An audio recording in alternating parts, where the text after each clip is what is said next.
नमस्कार दोस्तों, आइए कुछ कानून की बात जानते हैं। Injunction in civil procedure code.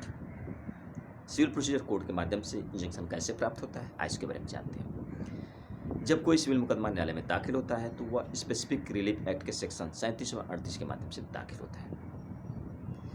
वह अस्थायी स्टे के लिए होता है, किंतु यदि वादी को लगता है कि उसे तुरंत स्टे की आवश्यकता है, तुरंत उसके प्रार्थना पत्र को सुना जाना आवश्यक है, तो वह टेम्पररी स्टे के लिए स्पेसिफिक जो सीपीसी के आर्डर 39 रूल 1 एंड 2 के माध्यम से एक प्रार्थना पत्र न्यायालय में दे सकता है कि उसे तुरंत एक इंजंक्शन ऑर्डर की आवश्यकता है अस्थायी स्टे के लिए, टेम्पररी स्टे के लिए। वह न्यायालय से कहता है कि उसे तुरंत सुना जाना आवश्यक है, क्योंकि यदि तुरंत नहीं सुना गया तो वाद का उद्देश्य विफल हो जाएगा।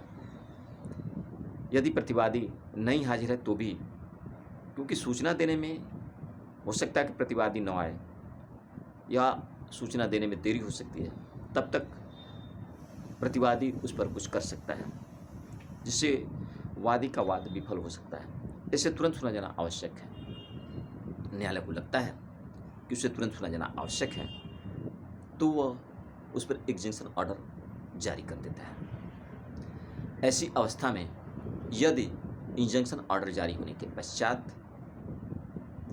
प्रतिवादी उस संपत्ति पर कुछ करता है तो न्यायालय के आदेश का अवमानना हो जाएगा, जिससे वादी सीपीसी के आर्डर 39 रूल 2A के माध्यम से एप्लीकेशन दे सकता है कोर्ट ऑफ कंटेम्प्ट का। यदि इंजंक्शन ऑर्डर मिल गया, तुरंत प्रतिवादी को सूचना देना आवश्यक होता है। न्यायालय कहती है कि पहले प्रतिवादी को सूचना दीजिए और रजिस्ट्री की रसीद एक शपथ पत्र के माध्यम से न्यायालय में दाखिल करिए।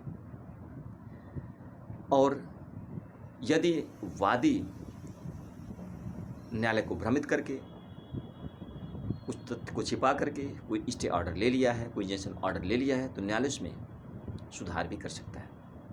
यह सीपीसी के आर्डर 39 रूल 4 के माध्यम से एप्लीकेशन देकर के या न्यायालय स्वयं कर सकता है। ऐसी अवस्था में यदि वादी इस आदेश का पालन नहीं करता, सूचना नहीं देता, तो भी उसके जो इंजंक्शन ऑर्डर मिला है उसको समाप्त किया जा सकता है। दोस्तों, जानकारी कैसी लगी? अगर अच्छी लगी तो लाइक करें, शेयर करें, सब्सक्राइब करें। धन्यवाद।